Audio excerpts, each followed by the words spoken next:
கத்திரிக்காயை எப்பவும் போல் செய்யாமல் ஒரு சேஞ்சுக்கு இந்த மாதிரி சுட்ட கத்திரிக்காய் சட்னி செஞ்சு பாருங்கள். டேஸ்ட்டும் மனமும் அவ்வளோ சூப்பராக இருக்கும். இது தோசைக்கு, இட்லிக்கு, சப்பாத்திக்கு, பூரிக்குன்னு எல்லாத்துக்குமே ரொம்ப டேஸ்ட்டாக இருக்கும்.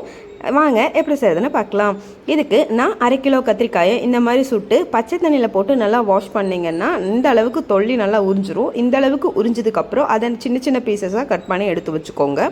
அதுக்கப்புறம் அதே கடாயில் ஒரு 4 டேபிள் ஸ்பூன் ஆயில், கடுகு, கருவேப்பிலை, ஒரு 2 பெரிய வெங்காயம், நல்லா வெங்காயம் வதங்கினதுக்கப்புறம் 4 வரமிளகாய் போட்டு வதக்கிக்கோங்க. கூடவே 4 பழுத்த தக்காளி, நல்லா பழுத்த தக்காளியாக போட்டு அந்த தக்காளி வேகறதுக்கு தேவையான அளவு உப்பு சேர்த்து நல்லா வதக்கிக்கோங்க. வதக்கினதுக்கப்புறம் நான் ஆல்ரெடி கட் பண்ணி வச்சுருக்கிற கத்திரிக்காயும் இது கூட சேர்த்து ஒரு 5 மினிட்ஸ் வதக்கிட்டு அதுக்கு தேவையான அளவு தண்ணி, 1 டேபிள் ஸ்பூன் மஞ்சத்தூள், 1 டேபிள் ஸ்பூன் மிளகாய்த்தூள், 1 டேபிள் ஸ்பூன் ஆஃப் குழம்பு மிளகாய் தூள் சேர்த்து நல்லா இந்த அளவுக்கு ட்ரை ஆகி வதங்கி வர வரைக்கும் விட்டுட்டு மேலே கொத்தமல்லி தழை சேர்த்து நீங்கள் இட்லி கூட தோசை கூட வச்சு சாப்பிட்டு பாருங்கள். சும்மா அவ்வளோ சூப்பராக இருக்கும். கண்டிப்பாக ட்ரை பண்ணுங்கள். பிடிச்சிருந்தா லைக் பண்ணுங்கள், ஷேர் பண்ணுங்கள், கமெண்ட் பண்ணுங்கள்.